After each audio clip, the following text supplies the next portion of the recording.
ನಮಸ್ಕಾರ ವಿದ್ಯಾರ್ಥಿಗಳೇ. ನಾವು ಕಳೆದ ತರಗತಿಯಲ್ಲಿ role of press in democracy, ಪ್ರಜಾಪ್ರಭುತ್ವ ವ್ಯವಸ್ಥೆಯಲ್ಲಿ ಮಾಧ್ಯಮಗಳ ಪಾತ್ರ ಹೇಗಿದೆ ಅನ್ನೋದ್ರ ಕುರಿತಾಗಿ ಚರ್ಚೆ ಮಾಡ್ತಿದ್ವಿ. ಅದರ ಭಾಗವಾಗಿ ಫೋರ್ತ್ ಎಸ್ಟೇಟ್ ಅಥವಾ ನಾಲ್ಕನೇ ಅಂಗ ಮಾಧ್ಯಮಗಳನ್ನು, ಅದರಲ್ಲೂ ಕೂಡ ಪ್ರಿಂಟ್ ಮೀಡಿಯಾವನ್ನು ಅಂದರೆ ಮುದ್ರಣ ಮಾಧ್ಯಮಗಳನ್ನು ನಾವು ನಾಲ್ಕನೇ ಅಂಗ, ಪ್ರಜಾಪ್ರಭುತ್ವದ ನಾಲ್ಕನೇ ಅಂಗ ಅಥವಾ ಸರ್ಕಾರದ ನಾಲ್ಕನೇ ಶಾಖೆ ಅಂತ ಹೇಳಿ ಯಾಕೆ ಕರೆಯಲ್ಲ, ಅದರ ಬದಲಾಗಿ ಪ್ರಜಾಪ್ರಭುತ್ವದ ನಾಲ್ಕನೇ ಅಂಗ ಅಂತ ಹೇಳಿ ಯಾಕೆ ಕರಿತೇವೆ, ಯಾರು ಆ ಒಂದು ಫೋರ್ತ್ ಎಸ್ಟೇಟ್ ಅನ್ನೋ ಪದವನ್ನು ಕಾಯಿನ್ ಮಾಡಿದ್ರು, ಯಾವಾಗ ಕಾಯಿನ್ ಮಾಡಿದ್ರು, ಯಾವಾಗ ಅದನ್ನು ಬಳಕೆ ಬಂತು ಅನ್ನೋದರ ಕುರಿತಾಗಿ ಕೂಡ ಒಂದಷ್ಟು ಸುದೀರ್ಘವಾಗಿರ್ತಕ್ಕಂತಹ ಚರ್ಚೆಗಳನ್ನು ಕೂಡ ನಾವು ಮಾಡಿದ್ವಿ. ಸೊ ಈ ಒಂದು ತರಗತಿಯಲ್ಲಿ ಕ್ಯಾರೆಕ್ಟರಿಸ್ಟಿಕ್ಸ್ ಆಫ್ ನ್ಯೂಸ್ ಪೇಪರ್ ಅಥವಾ ದಿನಪತ್ರಿಕೆಗಳು ಏನಿದ್ದಾವೆ ಅಥವಾ ಸುದ್ದಿ ಪತ್ರಿಕೆಗಳು ಅಂತ ನಾವೇನು ಕರಿತೇವೆ, ಅವುಗಳ ಗುಣಲಕ್ಷಣಗಳು ಏನೆಲ್ಲ ಗುಣಲಕ್ಷಣಗಳನ್ನು ನಾವು ಹೊಂದಿದ್ದಾವೆ ಅನ್ನೋದ್ರ ಕುರಿತಾಗಿ ಒಂದಷ್ಟು ಚರ್ಚೆಯನ್ನು ನಾವು ಮುಂದುವರಿಸೋಣ. Newspapers are typically printed in black and white, though they often also include some color photographs and illustrations. ನಮಗೆ ಗೊತ್ತಿದೆ, ಸಾಮಾನ್ಯವಾಗಿ ನ್ಯೂಸ್ ಪೇಪರ್ಸ್ಗಳನ್ನು ಬ್ಲ್ಯಾಕ್ ಆ್ಯಂಡ್ ವೈಟ್ನಲ್ಲಿ ಅಂದರೆ ಕಪ್ಪು ಮತ್ತು ಬಿಳುಪು ಬಣ್ಣದಲ್ಲಿ ಕೂಡ, ಬಿಳಿ ಬಣ್ಣದಲ್ಲಿ ಕೂಡ ಪ್ರಿಂಟ್ ಮಾಡಲಾಗುತ್ತೆ. ಹೆಚ್ಚಿನ ಪತ್ರಿಕೆಗಳನ್ನು ಕಲ್ಲರ್ನಲ್ಲಿ ನಾವು ನೋಡೋದಿಲ್ಲ.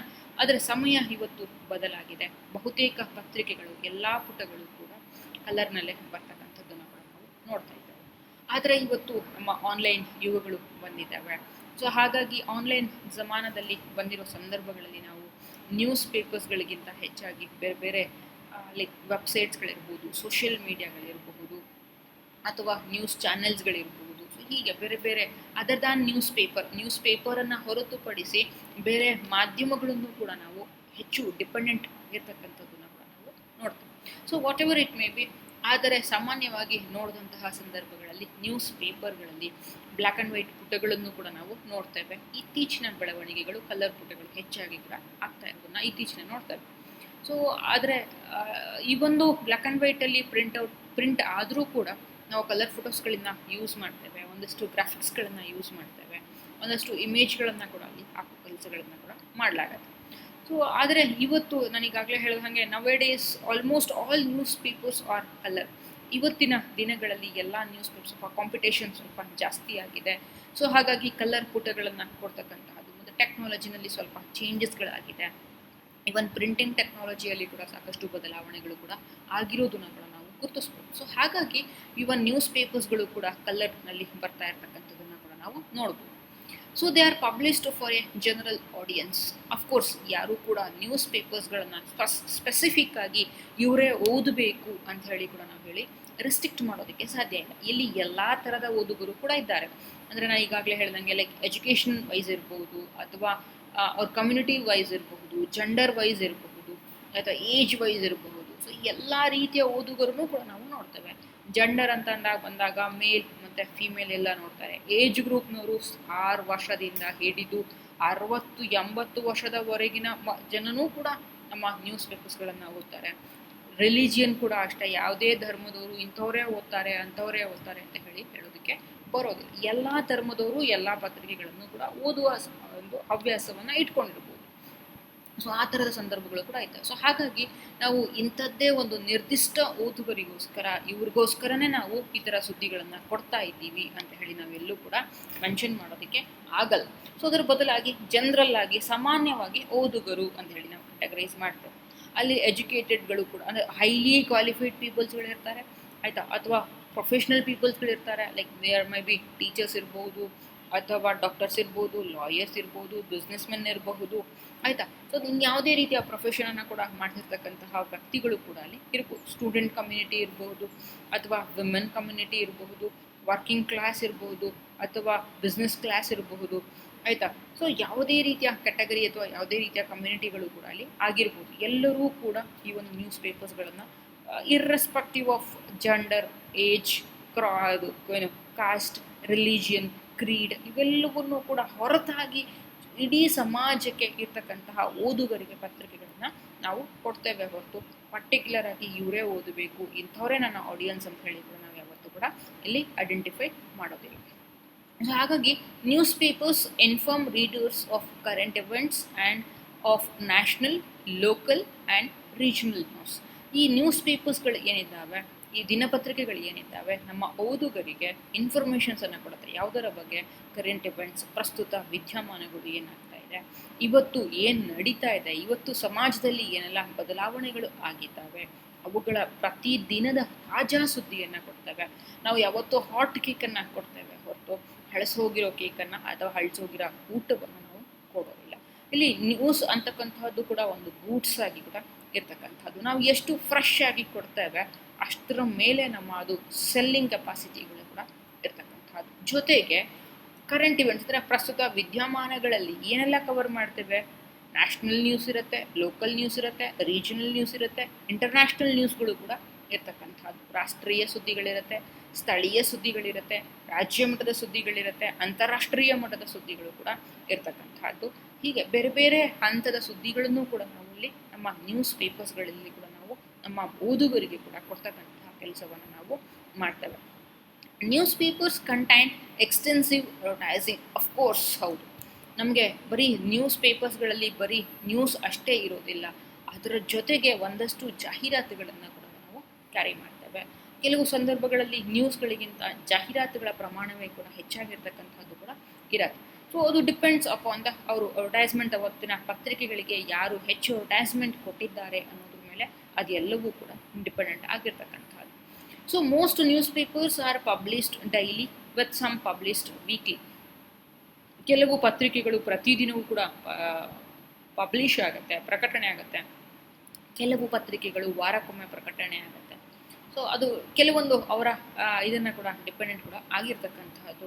ಕೆಲವು ಈವ್ನಿಂಗ್ ಬರುತ್ತೆ, ಕೆಲವು ಡೈಲಿ ಬರುತ್ತೆ, ಕೆಲವು ವೀಕ್ಲಿ ಬರುತ್ತೆ, ಆಯಿತಾ, ಕೆಲವು ಮಂತ್ಲಿ ಬರುತ್ತೆ, ಕೆಲವು ಫೋರ್ಟ್ನೈಟ್ಲಿ ಬರುತ್ತೆ. ಅವುಗಳಿಗೆಲ್ಲವೂ ಕೂಡ ನಾವು ಡೈಲಿಯನ್ನು ಹೊರತುಪಡಿಸಿ, ಪ್ರತಿದಿನ ಬರ್ತಕ್ಕಂತಹ ಪತ್ರಿಕೆಗಳನ್ನು ಹೊರತುಪಡಿಸಿ ಉಳಿದ ಎಲ್ಲ ರೀತಿಯ ಪತ್ರಿಕೆಗಳಿಗೆ ನಾವು ನಿಯತಕಾಲಿಕೆಗಳು ಅಥವಾ ಮ್ಯಾಗಝೈನ್ಸ್ ಅಂತ ಹೇಳಿ ಕೂಡ ಕರೀತಕ್ಕಂತಹದ್ದು. ಸೊ ಅವುಗಳು ಅವರದೇ ಆಗಿರ್ತಕ್ಕಂತಹ ಒಂದು ನಿರ್ದಿಷ್ಟವಾದಂತಹ ಒಂದು ಟೈಮನ್ನು ಕೂಡ ಅವರು ಫಿಕ್ಸ್ ಮಾಡ್ಕೊಂಡಿರ್ತಾರೆ. ಆ ಟೈಮ್ಗೆ ಅವ್ರಿಗೆ ಅನುಕೂಲ ಆದ ಹಾಗೆ ಆ ರೀತಿಯ ಒಂದು ಪಬ್ಲಿಕೇಶನ್ಸ್ಗಳನ್ನು ಕೂಡ ಪ್ರಕಟಣೆಯನ್ನು ಮಾಡ್ತಕ್ಕಂಥದ್ದನ್ನು ಕೂಡ ನಾವು ನೋಡೋದಕ್ಕೆ ಸಾಧ್ಯ ಆಗುತ್ತೆ. The writers of newspaper article are journalists and freelance writers. So ಸಾಮಾನ್ಯವಾಗಿ ಒಂದು ಪತ್ರಿಕೆಗೆ ಬರೀತಕ್ಕಂತಹ ಬರಹಗಾರರು ಏನಿರ್ತಾರೆ ಅವ್ರುಗಳಿಗೆ ನಾವು ಜರ್ನಲಿಸ್ಟ್ ಅಥವಾ ಪತ್ರಕರ್ತರು ಅಂತ ಹೇಳಿ ಕರೀತಕ್ಕಂಥದ್ದು. ಯಾವುದೋ ಒಂದು ನಿರ್ದಿಷ್ಟ ಪತ್ರಿಕೆಗಳಿಗೆ ಅಥವಾ ನಿರ್ದಿಷ್ಟ ಪತ್ರಿಕೆಗೆ ಕೆಲಸ ಮಾಡ್ತಕ್ಕಂತಹ ವ್ಯಕ್ತಿ. ಅಲ್ಲಿ ಪತ್ರಿಕೆಗಳು ಅಷ್ಟೇ ಅಲ್ಲ, ಅವರು ನ್ಯೂಸ್ ಚಾನೆಲ್ಗಳಲ್ಲಿ ಕೆಲಸ ಮಾಡ್ಬೋದು, ರೇಡಿಯೋದಲ್ಲಿ ಕೆಲಸ ಮಾಡ್ಬೋದು, ಆನ್ಲೈನಲ್ಲಿ ಕೆಲಸ ಮಾಡ್ಬೋದು. ಅವ್ರುಗಳಿಗೆಲ್ಲರಿಗೂ ಕೂಡ ನಾವು ಪತ್ರಕರ್ತರು ಅಥವಾ ಜರ್ನಲಿಸ್ಟ್ ಅಂತಲೇ ಕೂಡ ಕರೀತಕ್ಕಂತಹದ್ದು. ಆ್ಯಂಡ್ ಫ್ರೀಲ್ಯಾನ್ಸ್ ರೈಟರ್ಸ್ ಅಂತ ಹೇಳಿ ಬಂದಾಗ ಇವರು ಹವ್ಯಾಸಿ ಪತ್ರಕರ್ತರಾಗಿರ್ತಾರೆ. ಈಗ ಫಾರ್ ಎಕ್ಸಾಂಪಲ್ ವೃತ್ತಿ ಟೀಚರ್ ಆಗಿರ್ಬೋದು, ಡಾಕ್ಟರ್ ಆಗಿರ್ಬೋದು, ಅಥವಾ ಲಾಯರ್ ಆಗಿರ್ಬೋದು, ಅಥವಾ ಮತ್ಯಾವುದೇ ರೀತಿಯಾಗಿರ್ತಕ್ಕಂತಹ ಒಂದು ವೃತ್ತಿಯನ್ನು ಕೂಡ ಅವರು ಕೈಗೊಂಡಿರಬಹುದು. ಆದರೆ ಬರವಣಿಗೆಯನ್ನು ಒಂದು ಹವ್ಯಾಸವಾಗಿ ಮಾಡ್ಕೊಂಡಿರ್ತಾರೆ. ನೀವು ನೋಡಿರಬಹುದು ಕೆಲವು ಡಾಕ್ಟರ್ಸ್ಗಳಿರ್ತಾರೆ, ಕೆಲವೊಂದು ಈಗ ಫಾರ್ ಎಕ್ಸಾಂಪಲ್ ಕೊರೋನಾ ಗಲಾಟೆ ನಡೀತಾ ಇದೆ, ಏನೆಲ್ಲ ಆಗ್ತಾ ಇದೆ, ಈ ಕೊರೋನಾ ಏನೆಲ್ಲ ಹೊಸ ಹೊಸ ಸಿಂಪ್ಟಮ್ಸ್ಗಳನ್ನು ಮನುಷ್ಯನಲ್ಲಿ ತರಬಹುದು. ಲೈಕ್ ಶೀತ ಇರ್ಬೋದು, ಕೆಮ್ಮಿರ್ಬೋದು, ಜ್ವರ ಇರಬಹುದು, ವಾಮಿಟಿಂಗ್ ಮಾಡ್ತಕ್ಕಂಥದ್ದು ಅಥವಾ ಸುಸ್ತಾಗ್ತಕ್ಕಂಥದ್ದು ಇರಬಹುದು. ಸೊ ಹೀಗೆ ಅವುಗಳ ಹೊರತಾಗಿ ಸಪೋಸ್ ಪಾಸಿಟಿವ್ ಬಂದರೆ, ಕೊರೋನಾ ಪಾಸಿಟಿವ್ ಬಂದ ವ್ಯಕ್ತಿಯಲ್ಲಿ ಆರ್ಗನ್ಸ್ಗಳಿಗೆಲ್ಲ ಏನೆಲ್ಲ ನಮ್ಮ ಇಂಟರ್ನಲ್ ಆರ್ಗನ್ಸ್ಗಳು ಏನಿದ್ದಾವೆ, ನಮ್ಮ ಬಾಡಿಯ ಇಂಟರ್ನಲ್ ಆರ್ಗನ್ಸ್ಗಳು ಏನಿದ್ದಾವೆ, ಯಾವೆಲ್ಲ ಇಂಟರ್ನಲ್ ಆರ್ಗನ್ಸ್ಗಳ ಮೇಲೆ ತೊಂದರೆ ಮಾಡುತ್ತೆ, ಯಾವುದೆಲ್ಲ ಆರ್ಗನ್ಸ್ಗಳ ಮೇಲೆ ಅಲ್ಲಿ ಇನ್ಫೆಕ್ಷನ್ ಮಾಡೋದ್ರ ಜೊತೆಗೆ ಅಲ್ಲಿ ಡಿಸ್ಫಂಕ್ಷನಿಂಗ್ ಮಾಡ್ತಕ್ಕಂತಹ ಕೆಲಸವನ್ನು ಕೂಡ ಮಾಡುತ್ತೆ. ಅವುಗಳ ಫಂಕ್ಷನ್ಸ್ಗಳು ಸರಿಯಾಗಿ ನಾರ್ಮಲ್ ಆಗಿ ನಡ್ಕೊಂಡು ಹೋಗದ ಹಾಗೆ ಅವುಗಳನ್ನು ಹೇಗೆ ತಡೆಯುತ್ತೆ. ಸೊ ಏನೆಲ್ಲ ಸಮಸ್ಯೆಗಳಾಗುತ್ತೆ, ಕಿಡ್ನಿ ಮೇಲೆ ಎಫೆಕ್ಟ್ ಆಗುತ್ತಾ, ಲಂಗ್ಸ್ ಮೇಲೆ ಎಫೆಕ್ಟ್ ಆಗುತ್ತಾ, ಲಿವರ್ ಮೇಲೆ ಎಫೆಕ್ಟ್ ಆಗುತ್ತಾ, ಯಾವ ರೀತಿಯ ನಮ್ಮ ಬಾಡಿ ಪಾರ್ಟಿನ ಏನನ್ನು ಯಾವ ರೀತಿಯಾಗಿ ತೊಂದರೆ ಕೊಡುತ್ತೆ. ಸೊ ಇವುಗಳೆಲ್ಲದರ ಕುರಿತಾಗಿ ಕೂಡ ನಮಗೆ ಮಾಹಿತಿಯನ್ನು ಕೊಡ್ತಾ ಹೋಗ್ತಾರೆ. ಜೊತೆಗೆ ಅಲ್ಲಿ ವ್ಯಾಕ್ಸಿನೇಷನ್ಗೆ ಸಂಬಂಧಪಟ್ಟ ಹಾಗೆ ಏನೆಲ್ಲ ನಮಗೆ ಆಫ್ಟರ್ ಕೊರೋನಾ ಬಂದು ವಾಪಸ್ ನಾವು ಕ್ಯೂರ್ ಆದ ಮೇಲೆ ಏನೆಲ್ಲ ಸಮಸ್ಯೆಗಳು ನಮಗೆ ತರಬಹುದು, ಏನೆಲ್ಲ ಸಮಸ್ಯೆಗಳನ್ನು ಹುಟ್ಟುಹಾಕಬಹುದು. ಸೊ ಈ ರೀತಿಯ ಇನ್ಫಾರ್ಮೇಷನ್ಸ್ಗಳನ್ನು ಕೂಡ ಶೇರ್ ಮಾಡ್ತಾರೆ. ಅದರ ಜೊತೆಗೆ ನಾಟ್ ಓನ್ಲಿ ಕೊರೋನಾ ಅಷ್ಟೇ ಅಲ್ಲ, ಬೇರೆ ಬೇರೆ ವಿಷಯಗಳ ಕುರಿತಾಗಿ ಕೂಡ ನಮಗೆ ಹೆಲ್ತ್ ಇಶ್ಯೂಸ್ಗಳ ಬಗ್ಗೆ ಇರ್ಬೋದು, ಆಯಿತಾ, HIV ಇರ್ಬೋದು, ಅಥವಾ ಮತ್ತಾವುದೇ ರೀತಿಯ ಡಿಸೀಸ್ಗಳು ಕೂಡ, ಕ್ಯಾನ್ಸರ್ ಆಗಿರ್ಬೋದು, ಅಥವಾ ಹೊಸದಾಗಿ ಬರ್ತಕ್ಕಂತಹ ಡಿಸೀಸ್ಗಳಾಗಿರ್ಬೋದು. ಸೊ ಇವುಗಳ ಬಗ್ಗೆ ಕೂಡ ನಮಗೆ ಮಾಹಿತಿಯನ್ನು ಕಲ್ಪಿಸ್ತಾರೆ. ಜೊತೆಗೆ ಫ್ರೀಲ್ಯಾನ್ಸರ್ಸ್ಗಳು ಬರೀ ಡಾಕ್ಟರ್ಸಲ್ಲೇ ಆಗಿರ್ಬೇಕಂತಿಲ್ಲ, ಲಾಯರ್ಗಳು ಕೂಡ ಆಗಿರ್ಬೋದು, ಅಥವಾ ಒಬ್ಬ ಸಾಮಾನ್ಯ ವ್ಯಕ್ತಿ ಕೂಡ ಆಗಿರ್ಬೋದು, ಕತೆ ಕವನಗಳನ್ನು ಬರೀತಕ್ಕಂತಹದ್ದು ಕೂಡ ಆಗಿರ್ಬೋದು. ಆ ರೀತಿಯ ಒಂದು ಹವ್ಯಾಸಿ ಬರಹಗಾರರು ಕೂಡ ಅಲ್ಲಿ ಇರ್ಬೋದು. So news paper editors review the submitted articles before they are published. ಇಲ್ಲಿ ಪ್ರತಿಯೊಂದು ಪತ್ರಿಕೆಗಳಿಗೂ ಕೂಡ ಎಡಿಟರ್ಸ್ ಅಂದರೆ ಸಂಪಾದಕರು ಅಂತ ಹೇಳಿ ಕೂಡ ಇರ್ತಾರೆ. ಸಂಪಾದಕರು ಬೇರೆ ಬೇರೆ ಹಂತದ ಸಂಪಾದಕರುಗಳನ್ನ ನಾವು ಗುರುತಿಸ್ಬೋದು. ಸುದ್ದಿ ಸಂಪಾದಕರುಗಳಿರ್ತಾರೆ, ಉಪ ಸಂಪಾದಕರುಗಳು ಕೂಡ ಇರ್ತಾರೆ, ಸೊ ಪ್ರಧಾನ ಸಂಪಾದಕರು ಕೂಡ ಇರ್ತಾರೆ, ಕಾರ್ಯಕಾರಿ ಸಂಪಾದಕರು ಇರ್ತಾರೆ, ಆಯಿತಾ, ಅಸಿಸ್ಟೆಂಟ್ ಎಡಿಟರ್ಸ್ಗಳು ಇರ್ತಾರೆ, ಸಹಾಯಕ ಸಂಪಾದಕರು ಇರ್ತಾರೆ, ಸಹ ಸಂಪಾದಕರು ಇರ್ತಾರೆ. ಸೊ ಹೀಗೆ ಬೇರೆ ಬೇರೆ ರೀತಿಯಾಗಿರ್ತಕ್ಕಂತಹ ಪತ್ರಿಕೆಗಳಲ್ಲಿ ಎಡಿಟರ್ ಪೋಸ್ಟ್ಗಳನ್ನು ಕೂಡ ನಾವು ಗುರುತಿಸಬಹುದು. ಹೇಗೆ ನ್ಯೂಸ್ ರಿಪೋರ್ಟರ್ಗಳ ನಾವು ಬೇರೆ ಬೇರೆ ಪೊಸಿಷನ್ಸ್ಗಳನ್ನು, ವರದಿಗಾರರಲ್ಲೂ ಕೂಡ ಬೇರೆ ಬೇರೆ ಒಂದು ಪೊಸಿಷನ್ಸ್ಗಳನ್ನು, ಅವರ ಡೆಸಿಗ್ನೇಷನ್ಸ್ಗಳನ್ನು ನಾವು ಗುರುತಿಸ್ತೇವೆ, ಅದೇ ರೀತಿಯಾಗಿ ಕೂಡ ಸಂಪಾದಕರ ಡೆಸಿಗ್ನೇಷನ್ಸ್ಗಳು ಕೂಡ ಬೇರೆ ಬೇರೆ ರೀತಿ ಇರುತ್ತೆ. ಸೊ ಸಾಮಾನ್ಯವಾಗಿ ಒಂದು ನ್ಯೂಸ್ ಪೇಪರ್ ಪಬ್ಲಿಷ್ ಆಗಿ ಹೊರಗಡೆ ಬರೋದಕ್ಕೂ ಮೊದಲು, ಅಂದರೆ ಪ್ರಕಟಣೆಗೊಂಡು ನಮ್ಮ ಓದುಗರ ಕೈಯಲ್ಲಿ ಅದು ಮುಟ್ಟೋದಕ್ಕೂ ಮೊದಲು ಅವುಗಳನ್ನೆಲ್ಲವನ್ನೂ ಕೂಡ ಅವರು ಆರ್ಟಿಕಲ್ ಅಲ್ಲಿ ಅಂದರೆ ನ್ಯೂಸ್ ಪೇಪರ್ ಆಫೀಸ್ನಲ್ಲಿ ಕೆಲಸ ಮಾಡ್ತಿರ್ತಕ್ಕಂತಹ ಸಬ್ ಎಡಿಟರ್ಗಳಿರ್ಬೋದು, ನ್ಯೂಸ್ ಎಡಿಟರ್ಗಳಿರ್ಬೋದು, ಅಥವಾ ಅಸೋಸಿಯೇಟ್ ಎಡಿಟರ್ಸ್ಗಳಿರ್ಬೋದು, ಅಥವಾ ಅಸಿಸ್ಟೆಂಟ್ ಎಡಿಟರ್ಸ್ಗಳಿರ್ಬೋದು. ಸೊ ಹೀಗೆ ಬೇರೆ ಬೇರೆ ಹಂತದ ಎಡಿಟರ್ಸ್ಗಳು ಏನಿರ್ತಾರೆ ಅವ್ರುಗಳಿಗೆಲ್ಲರೂ ಕೂಡ ಅವುಗಳನ್ನು ಓದ್ತಾರೆ. ಅದು ಎಷ್ಟು ಸರಿ ಇದೆ, ಎಷ್ಟು ತಪ್ಪಿದೆ, ಪತ್ರಿಕೆಗಳಿಗೆ ಅದರದ್ದೇ ಆಗಿರ್ತಕ್ಕಂತಹ ಶೈಲಿಗಳನ್ನು ಅವರು ಅಳವಡಿಸ್ಕೊಂಡಿರ್ತಾರೆ, ಆ ಶೈಲಿಗೆ ಅದು ಅನುಗುಣವಾಗಿ ಇದೆಯಾ, ಎಷ್ಟು ಮಾಹಿತಿಯನ್ನು ಕೊಡ್ತಾ ಇದೆ, ಆ ಒಂದು ನ್ಯೂಸ್ ಅಥವಾ ರಿಪೋರ್ಟ್ ಎಷ್ಟು, ಆ ಒಂದು ಆರ್ಟಿಕಲ್ ಎಷ್ಟು ಸಿಗ್ನಿಫಿಕೆಂಟ್ ಆಗಿ ಇದೆ, ಅದನ್ನು ಪಬ್ಲಿಷ್ ಮಾಡಬಹುದಾ ಅಥವಾ ಮಾಡೋ ಹಾಗಿಲ್ವಾ, ನಮ್ಮ ಐಡಿಯಾಲಜಿಗೆ ತಕ್ಕ ಹಾಗಿದೆಯಾ ಅಥವಾ ಇಲ್ವಾ. ಸೊ ಹೀಗೆ ಬೇರೆ ಬೇರೆ ದೃಷ್ಟಿಕೋನಗಳಿಂದ ಎಲ್ಲವನ್ನೂ ಕೂಡ ಅವುಗಳನ್ನು ರಿವ್ಯೂ ಮಾಡಿ, ಅಂದರೆ ಅವುಗಳನ್ನು ಒಂದಷ್ಟು ವಿಮರ್ಶೆ ಮಾಡಿ ನಂತರದಲ್ಲಿ ಅವುಗಳನ್ನು ಪಬ್ಲಿಕೇಶನ್ಸ್ಗಳಿಗೆ ಕಳಿಸಲಾಗುತ್ತೆ. The language of newspaper content typically non technical and easy to understand. So ಅಲ್ಲಿ ಪತ್ರಿಕೆಗಳಿಗೆ ಬಳಸ್ತಕ್ಕಂತಹ ಭಾಷೆ ಏನಿದೆ ಸಾಮಾನ್ಯವಾಗಿ ತಾಂತ್ರಿಕ ಶಬ್ದಗಳನ್ನು ನಾವು ಹೆಚ್ಚಾಗಿ ಬಳಸೋದಿಲ್ಲ. ಈಗ ನೆನಪಿರಲಿ ನಿಮಗೆ, ಪ್ರತಿಯೊಂದು ಕ್ಷೇತ್ರಕ್ಕೆ ತೆಗೆದುಕೊಂಡಾಗ ಅದರದೇ ಆಗಿರ್ತಕ್ಕಂತಹ ಒಂದಷ್ಟು ತಾಂತ್ರಿಕ ಶಬ್ದಗಳು ಕೂಡ ಇರುತ್ತೆ, ಅದರದ್ದೇ ಆಗಿರ್ತಕ್ಕಂಥ ಒಂದು ಪರಿಭಾಷೆಗಳು ಕೂಡ ಇರುತ್ತೆ. ಈಗ ವೈದ್ಯಕೀಯ ಕ್ಷೇತ್ರಕ್ಕೆ ಹೋದಾಗ ಅಲ್ಲೇ ಅದರದ್ದೇ ಆಗಿರ್ತಕ್ಕಂಥ ಕೆಲವೊಂದಷ್ಟು ಟರ್ಮಿನಾಲಜೀಸ್ಗಳನ್ನು ಇದೆ. ಈಗ ಫಾರ್ ಎಕ್ಸಾಂಪಲ್ ಪ್ಯಾಂಡಮಿಕ್ ಇರ್ಬೋದು, ಎಪಿಡಮಿಕ್ ಇರಬಹುದು, ಆಯಿತಾ, ಅಥವಾ ಆ್ಯಂಟಿಜೆನ್ ಅಂತ ಹೇಳ್ಬೋದು, ಸ್ವಾಬ್ ಅಂತ ಹೇಳಬಹುದು. ಸೊ ಹೀಗೆ ಅದರದ್ದೇ ಆಗಿರ್ತಕ್ಕಂತಹ ಒಂದಷ್ಟು ಟೆಕ್ನಿಕಲ್ ಅಂದರೆ ತಾಂತ್ರಿಕ ಶಬ್ದಗಳು ಕೂಡ ಅಲ್ಲಿ ಇರುತ್ತೆ. ಆದರೆ ನಮಗೆ ಗೊತ್ತಾಗಲ್ಲ, ಸಾಮಾನ್ಯ ಓದುಗನಿಗೆ ಹಾಗಾದರೆ ಏನು, ಸ್ವಾಬ್ ಅಂದರೆ ಏನು ನಾವು ಹೇಳಬೇಕಾಗುತ್ತೆ. ಗಂಟಲ ದ್ರವ, ಸ್ವಾಬ್ ಅಂದರೆ ಗಂಟಲ ದ್ರವ, ಆಯಿತಾ. ಸೊ ಈ ಥರ ನಾವು ಹೇಳಬೇಕಾಗತ್ತೆ ಅವುಗಳ ಏನು, ಆ್ಯಂಟಿಜೆನ್ ಅಂದರೆ ಏನು, ಆಯಿತಾ. ಸೊ ಯಾಕೆ ನಾವು ಆ್ಯಂಟಿಜೆನನ್ನು ಮಾಡಿಸ್ಬೇಕು, ಯಾಕೆ ಸ್ವಾಬ್ ಟೆಸ್ಟನ್ನು ಮಾಡಬೇಕು, ಎಪಿಡಮಿಕ್ ಅಂದರೆ ಏನು, ಆಮೇಲೆ ಪ್ಯಾಂಡಮಿಕ್ ಅಂದರೆ ಏನು.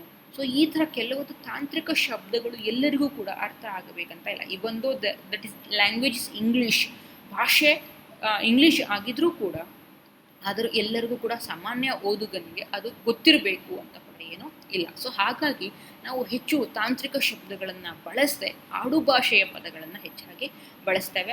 ಜೊತೆಗೆ ಈಸಿ ಟು ಅಂಡರ್ಸ್ಟ್ಯಾಂಡ್, ನಾನು ಈಗಾಗಲೇ ಹೇಳ್ದಂಗೆ ಇಲ್ಲಿ ಎಲ್ಲ ರೀತಿಯ ಓದುಗರು ಇದ್ದಾರೆ, ಎಲ್ಲ ಏಜ್ ಗ್ರೂಪ್ನವರು ಇದ್ದಾರೆ, ಎಲ್ಲ ರೀತಿಯ ಜೆಂಡರ್ನವರು ಇದ್ದಾರೆ, ಸೊ ಎಲ್ಲ ರೀತಿಯ ಎಜುಕೇಷನ್ ಕ್ವಾಲಿಫಿಕೇಷನ್ ಹೊಂದಿರತಕ್ಕಂಥವ್ರು ಇದ್ದಾರೆ, ಎಲ್ಲ ರಿಲಿಜಿಯನ್ನವರು ಕೂಡ ಇದ್ದಾರೆ, ಎಲ್ಲ ಕಾಸ್ಟ್, ಎಲ್ಲ ಕ್ರೀಡ್, ಎಲ್ಲ ವರ್ಗದವರು ಕೂಡ ಇಲ್ಲಿ ಕಮ್ಯುನಿಟಿಗಳು, ಸಮುದಾಯಗಳು ಎಲ್ಲರೂ ಕೂಡ ಇಲ್ಲಿ ಇದ್ದಾರೆ. ಸೊ ಹಾಗಾಗಿ ಪ್ರತಿಯೊಬ್ಬ ವ್ಯಕ್ತಿಗೂ ಕೂಡ ತುಂಬ ಸರಳವಾಗಿ ಅರ್ಥ ಆಗೋ ಹಾಗೆ ಇರಬೇಕಾಗತ್ತೆ. ಸೊ ಸಾಕಷ್ಟು ದಿನಪತ್ರಿಕೆಗಳ ಕೂಡ ನಾವು ಎಕ್ಸಾಂಪಲ್ಸ್ಗಳನ್ನು ಕೂಡ ನಾವು ಕೊಡಬಹುದು.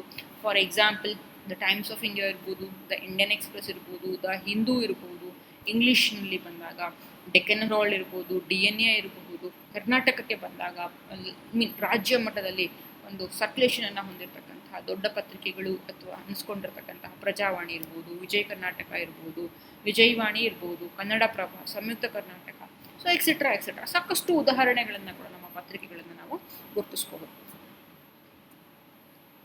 The main purpose of newspapers are to inform, interpret and entertain.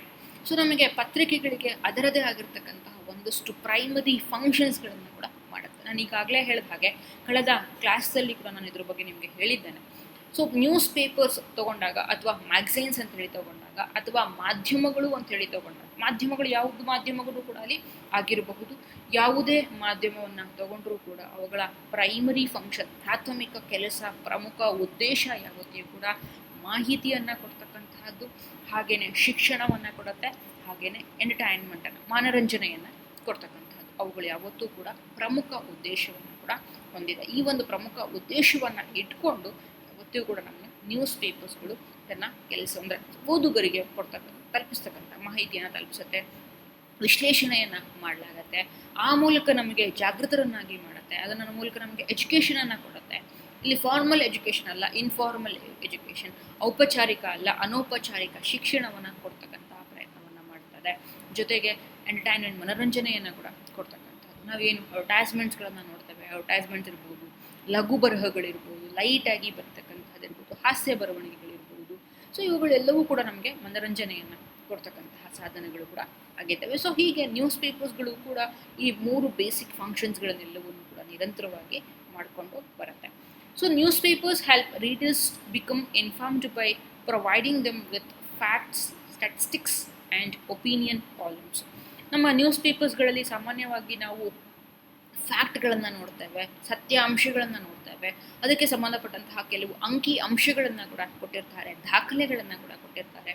ಈಗ ಫಾರ್ ಎಕ್ಸಾಂಪಲ್ ಇಂಡಿಯಾದಲ್ಲಿ ಇವತ್ತು ಏನು GDP ರೇಟ್ ಎಷ್ಟಿದೆ, ನಮ್ಮ ದೇಶದ ಪರ್ ಕ್ಯಾಪಿಟಾ ಇನ್ಕಮ್ ಎಷ್ಟಿದೆ, ನಮ್ಮ ದೇಶದ ನಿಫ್ಟಿ ಎಷ್ಟಿದೆ, ಯಾವ ಶೇರ್ಗಳು ಎಷ್ಟು ಪ್ರಮಾಣದಲ್ಲಿ ಇದ್ದಾವೆ, ಯಾವ ರೀತಿಯಾಗಿ ಯಾವ ಶೇರ್ ಚೆನ್ನಾಗಿ ಕೆಲಸ ಮಾಡ್ತಾ ಇದೆ, ನಮ್ಮ ದೇಶದ ಇವತ್ತಿನ ಎಕನಾಮಿಕ್ ಕಂಡೀಷನ್ ಎಲ್ಲಿಗೆ ಬಂದು ನಿಂತಿದೆ, ಆಯಿತಾ. ಸೊ ಬೇರೆ ದೇಶಗಳಿಗೆ ಹೋಲಿಸ್ಕೊಂಡ್ರೆ ನಮ್ಮ ದೇಶದ ಎಕನಾಮಿಕ್ ಸ್ಟೇಟಸ್ ಹೇಗಿದೆ. ಸೊ ಹೀಗೆ ನಾವು ಫ್ಯಾಕ್ಟ್ ಆ್ಯಂಡ್ ಫಿಗರ್ಸ್ಗಳನ್ನು ಹೇಳ್ತಾ ಹೋಗ್ತೀವಿ. ಬರೀ ಎಕನಾಮಿಕ್ಸ್ ಬುಕ್ ಅಷ್ಟೇ ಅಲ್ಲ, ನಾವು ಎಜುಕೇಷನ್ ಬಗ್ಗೆ ಕೊಡ್ತೇವೆ, ಆಯಿತಾ. ಅಗೇನ್ ನಮ್ಮ ಕೊರೋನಾ ಸ್ಟ್ಯಾಟಿಸ್ಟಿಕ್ಸ್, ಡೈಲಿ ಕೂಡ ನಮಗೆ ಕೊರೋನಾ ಸ್ಟ್ಯಾಟಿಸ್ಟಿಕ್ಸ್ ಬರ್ತಾ ಇರುತ್ತೆ. ಕರ್ನಾಟಕದಲ್ಲಿ ಎಷ್ಟು ಜನ ಪಾಸಿಟಿವ್ ಆದರು, ಎಷ್ಟು ಜನ ಡಿಸ್ಚಾರ್ಜ್ ಆಯಿದ್ರು, ಎಷ್ಟು ಜನ ಸಾವನ್ನಪ್ಪಿದ್ರು, ಆಯಿತಾ. ಬೇರೆ ಸ್ಟೇಟಿಗೆ ಕಂಪೇರ್ ಮಾಡಿದ್ರೆ ನಮ್ಮಲ್ಲಿ ಇವತ್ತು ಕಡಿಮೆ ಆಗಿದೆಯಾ, ಅಥವಾ ನಮ್ಮದೇ ಸ್ಟೇಟಿನ ನಾವು ಕಂಪೇರ್ ಮಾಡಿಕೊಂಡ್ರೆ ಅಕ್ಟೋಬರ್ ಬಿಗಿನಿಂಗಲ್ಲಿ ಇದ್ದ ಸ್ಟ್ಯಾಟಿಸ್ಟಿಕ್ಸ್ಗಳಿಗೂ, ಅಂಕಿಅಂಶ ಅಂದರೆ ಸೋಂಕಿತರ ಸಂಖ್ಯೆಗೂ ಈಗಿನ ಸೋಂಕಿತರ ಸಂಖ್ಯೆನ ಕಂಪೇರ್ ಮಾಡಿದ್ರೆ ಇಳಿಮುಖ ಆಗ್ತಾ ಇದೆಯಾ ಅಥವಾ ಅದು ಏರುಮುಖ ಆಗ್ತಾ ಇದೆಯಾ, ಯಾವ ರೀತಿಯ ಒಂದು ಇದನ್ನು ತೋರಿಸ್ತಾ ಇದೆ. ಸೊ ಹೀಗೆ ಇವುಗಳೆಲ್ಲದರ ಒಂದು ಅಂಕಿ ಅಂಶಗಳನ್ನು, ದಾಖಲೆಗಳನ್ನೆಲ್ಲವನ್ನೂ ಕೂಡ ಕೊಡ್ತಕ್ಕಂತಹ ಕೆಲಸವನ್ನು ಕೂಡ ನಮ್ಮ ದಿನಪತ್ರಿಕೆಗಳು ಕೂಡ ಮಾಡುತ್ತೆ. ಆ್ಯಂಡ್ ಒಪಿನಿಯನ್ ಕಾಲಮ್ಸ್, ಒಂದಷ್ಟು ಅಭಿಪ್ರಾಯಗಳನ್ನು ವ್ಯಕ್ತಪಡಿಸ್ತಕ್ಕಂತಹ ಅಂಕಣ ಬರಹಗಳನ್ನು ಕೂಡ ನಾವು ನೋಡ್ತೇವೆ. ಸಾಮಾನ್ಯವಾಗಿ ಈ ಅಂಕಣ ಬರಹಗಳನ್ನು ನಾವು ಒಪೆಡ್ ಪೇಜ್ ಅಂತ ಹೇಳಿ ಕರಿತೇವೆ, ಅಂದರೆ ಎಡಿಟೋರಿಯಲ್ನ ಅಪೋಸಿಟ್ ಪೇಜ್ ಅಂತ ಹೇಳಿ ಕರಿತೇವೆ. ಒಪೆಡ್ ಅಂತಂದರೆ ಎಡಿಟೋರಿಯಲ್ ಪೇಜಿನ ಅಪೋಸಿಟ್ ಪೇಜ್. ಎಡಿಟೋರಿಯಲ್ ಎಲ್ಲಿ ಬರುತ್ತೆ ಅಂತಂದರೆ ಸಾಮಾನ್ಯವಾಗಿ ನ್ಯೂಸ್ ಪೇಪರ್ಸನ್ನು ಎರಡೂ ಇದನ್ನು ಫೋಲ್ಡ್ ಮಾಡಿದಾಗ ಮಧ್ಯಪುಟವನ್ನು ಓಪನ್ ಮಾಡಿದ್ರೆ ನಮಗೆ ಅಲ್ಲಿ ಲೆಫ್ಟ್ ಪೇಜ್ನಲ್ಲಿ ನಮಗೆ ಎಡಿಟೋರಿಯಲ್ ಸಿಗುತ್ತೆ. ಅದರ ಆಪೋಸಿಟ್ ಪೇಜ್ನಲ್ಲಿ ನಾವು ಒಪಿನಿಯನ್ ಪೇಜ್ ಅಂತ ಹೇಳಿ ಕೂಡ ಅದನ್ನು ಕರಿತೇವೆ, ಅಭಿಪ್ರಾಯ ಪುಟ ಅಂತ ಹೇಳಿ ಕೂಡ ಕರಿತಕ್ಕಂತಹದ್ದು. ಅಭಿಪ್ರಾಯ ಪುಟಗಳಲ್ಲಿ ಹಾಗೆಯೇ ಎಡಿಟೋರಿಯಲ್ ಪೇಜ್ ಎರಡೂ ಪುಟಗಳಲ್ಲಿ ಕೂಡ ಸಾಮಾನ್ಯವಾಗಿ ನಾವು ಈ ಕಾಲಮ್ ರೈಟಪ್ ಅಂದರೆ ಅಂಕಣ ಬರಹಗಳನ್ನು ಕೂಡ ನಾವು ನೋಡ್ತಕ್ಕಂಥದ್ದು. So most newspapers feature stories that represent the opinion of the newspaper management and that of the editors. ಸಾಮಾನ್ಯವಾಗಿ ಇಲ್ಲಿ ನ್ಯೂಸ್ ಪೇಪರ್ಸ್ಗಳಲ್ಲಿ ಬರ್ತಕ್ಕಂತಹ ಎಡಿಟೋರಿಯಲ್ ರೈಟಪ್ಗಳು ಏನಿದ್ದಾವೆ, ಈ ಒಪಿನಿಯನ್ ಕಾಲಮ್ಗಳು ಏನಿದ್ದಾವೆ, ಅಂದರೆ ಅಂಕಣ ಬರಹಗಳಿರ್ಬೋದು ಅಥವಾ ಎಡಿಟೋರಿಯಲ್ಗಳು ಅಂದರೆ ಸಂಪಾದಕೀಯ ಬರಹಗಳಿರ್ಬೋದು, ಇವುಗಳೆಲ್ಲವೂ ಕೂಡ ಆ ನ್ಯೂಸ್ ಪೇಪರ್ ಮ್ಯಾನೇಜ್ಮೆಂಟಿನ ಒಂದು ಒಪಿನಿಯನ್ ಆಗಿರುತ್ತೆ. ಇಲ್ಲಿ ಸರ್ಕಾರದ ಒಪಿನಿಯನ್ ಅಲ್ಲ, ಅಥವಾ ಆ ಒಂದು ಪತ್ರಿಕೆಯ ಮಾಲೀಕರು ಯಾವ ರೀತಿಯ ನಿರ್ಧಾರವನ್ನು ತಗೊಳ್ತಾರೆ, ಅಂದರೆ ಯಾವ ಪರವಾಗಿ ನಿಂತಿದ್ದಾರೆ. ಈಗ ಫಾರ್ ಎಕ್ಸಾಂಪಲ್ ಕೊರೋನಾ, ಈಗ ತುಂಬ ಸಣ್ಣ ಉದಾಹರಣೆ ಕೊಡಬೇಕಂದ್ರೆ ನವೆಂಬರ್ 17ನೇ ತಾರೀಕು ಕಾಲೇಜು ಪದವಿ ಶಿಕ್ಷಣ ಶುರುವಾಗ್ತಾ ಇದೆ ಅಂತ ಹೇಳಿ DCM ಒಂದು ಸ್ಟೇಟ್ಮೆಂಟನ್ನು ಕೊಡ್ತಾರೆ. ಸೊ ಆ ಒಂದು ಸ್ಟೇಟ್ಮೆಂಟಿಗೆ ಸಂಬಂಧಪಟ್ಟ ಹಾಗೆ ನವೆಂಬರ್ 17ನೇ ತಾರೀಕಿನಿಂದ ಕಾಲೇಜು ಶುರು ಮಾಡೋದು, ರೀಓಪನ್ ಮಾಡೋದು ಸರಿನಾ ತಪ್ಪ? ಪ್ರತಿಯೊಂದು ಪತ್ರಿಕೆಗಳು ಕೂಡ ಅವರದೇ ಒಂದಷ್ಟು ಧೋರಣೆಗಳನ್ನು ಅವರು ಹೊಂದಿರ್ತಾರೆ, ಆಯ್ತಾ. ಅದು ಯಾವತ್ತೂ ಕೂಡ ಸಮಾಜದ ಪರವಾಗಿ ಇರುತ್ತೆ ಹೊರತು ಸರ್ಕಾರದ ಪರವಾಗಿ ಅಲ್ಲ. ಕೆಲವೊಂದ್ಸರಿ ಸರ್ಕಾರ ತೆಗೆದುಕೊಂಡಂತಹ ಕೆಲವು ನಿರ್ಧಾರಗಳು ಸರಿ ಇತ್ತು ಅನ್ನೋದೇ ಆದರೆ ಅವುಗಳನ್ನ ಸರಿ ಇದೆ, ಸರ್ಕಾರ ಈ ನಿರ್ಧಾರವನ್ನು ತಗೊಂಡಿರೋದು ಸರಿಯೇ ನಿರ್ಧಾರವನ್ನು ತಗೊಂಡಿದೆ, ಸರಿಯಾದ ದಾರಿನಲ್ಲಿ ನಡೀತಾ ಇದೆ ಅಂತಲೂ ಕೂಡ ಕೂಡ ಹೇಳೋದ್ರ ಮೂಲಕ ಬೆನ್ನು ತಟ್ಟೋ ಕೆಲಸವನ್ನು, ಸರ್ಕಾರದ ಬೆನ್ನು ತಟ್ಟುವಂಥದ್ದು, ಆ ಮೂಲಕ ಪ್ರೋತ್ಸಾಹ ಕೊಡ್ತಕ್ಕಂತಹ ಕೆಲಸವನ್ನು ಕೂಡ ನಿರಂತರವಾಗಿ ನಮ್ಮ ಪತ್ರಿಕೆಗಳು ಮಾಧ್ಯಮಗಳು ಮಾಡಿಕೊಂಡು ಬರುತ್ತೆ. ಸೊ ಆ ಒಂದು ನಿಟ್ಟಿನಲ್ಲಿ ಈ ಮಾಲೀಕರು ಅಥವಾ ಪತ್ರಿಕೆಯ ಮಾಲೀಕ ವರ್ಗ ಏನಿದೆ, ಆ ನಿರ್ವಹಣಾ ವರ್ಗ ಏನಿದೆ, ಅವರ ಒಂದು ಅಭಿಪ್ರಾಯ ಏನು, ನವೆಂಬರ್ 17ನೇ ತಾರೀಕು ಕಾಲೇಜುಗಳು, ಎಸ್ಪೆಷಲಿ ಪದವಿ ಕಾಲೇಜು, ಸ್ನಾತಕೋತ್ತರ ಪದವಿ ಕಾಲೇಜುಗಳ ರಿಓಪನಿಂಗ್ ಆಗ್ತಾ ಇದೆ. ಅವುಗಳ ಕುರಿತಾಗಿ ಆ ಒಂದು ಪತ್ರಿಕೆಯ ಧೋರಣೆ ಏನು, ಇದು ಸರಿ ಇದೆಯಾ ಅಥವಾ ಇಲ್ವಾ, ಸರಿ ಇಲ್ಲ ಅನ್ನೋದಾದರೆ ಯಾವ ಕಾರಣಕ್ಕೆ ಸರಿ ಇಲ್ಲ, ಸರಿ ಇದೆ ಅನ್ನೋದಾದರೆ ಯಾವ ಕಾರಣಕ್ಕೆ ಸರಿ ಇದೆ.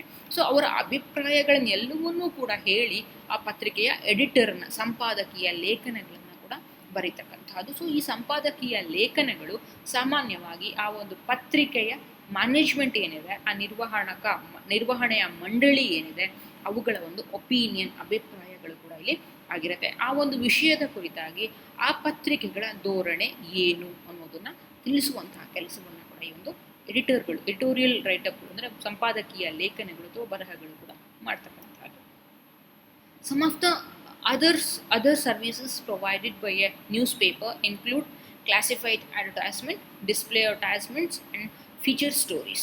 ಸೊ ನಾವು ಪತ್ರಿಕೆಗಳಲ್ಲಿ ಕೇವಲ ಕಾಲಮ್ ರೈಟಪ್ಸ್ಗಳು, ಇನ್ಫಾರ್ಮೇಷನ್ಸು, ಇಂಟರ್ಪ್ರಿಟೇಷನ್ಸು, ಎಂಟರ್ಟೈನ್ಮೆಂಟ್ ಅಷ್ಟೇ ಅಲ್ಲ, ಕಾಲಮ್ ರೈಟಪ್ಸ್ಗಳು ನೋಡ್ತೀವಿ, ಎಡಿಟೋರಿಯಲ್ ರೈಟಪ್ಸ್ಗಳನ್ನ ನೋಡ್ತೀವಿ. ಅದರ ಜೊತೆಗೆ ಒಂದಷ್ಟು ಈ ಒಂದು ಜಾಹೀರಾತುಗಳನ್ನು ಕೂಡ ನೋಡ್ತೇವೆ. ಕ್ಲಾಸಿಫೈಡ್ ಅಂದರೆ ವರ್ಗೀಕೃತ ಜಾಹೀರಾತುಗಳನ್ನು ನೋಡ್ತೇವೆ, ಬೇರೆ ಬೇರೆ ಪ್ರದರ್ಶನ ಜಾಹೀರಾತುಗಳನ್ನು ನೋಡ್ತೇವೆ, ಫೀಚರ್ ರೈಟಪ್ಸ್ಗಳನ್ನು ಕೂಡ ನೋಡ್ತೇವೆ, ನುಡಿ ಚಿತ್ರಗಳನ್ನು ಕೂಡ ನಮ್ಮ ಪತ್ರಿಕೆಗಳಲ್ಲಿ ಕೂಡ ನಾವು ನೋಡ್ತಕ್ಕಂತಹದ್ದು. ಸೊ ಅವುಗಳು ಕೂಡ ಪತ್ರಿಕೆಗಳಲ್ಲಿ ಕೂಡ ಪ್ರಕಟಗೊಳ್ಳೋದನ್ನು ಕೂಡ ನಾವು ನೋಡ್ತೇವೆ.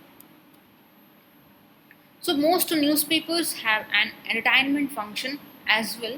They feature comics, puzzles and humor stories designed to amuse the reader.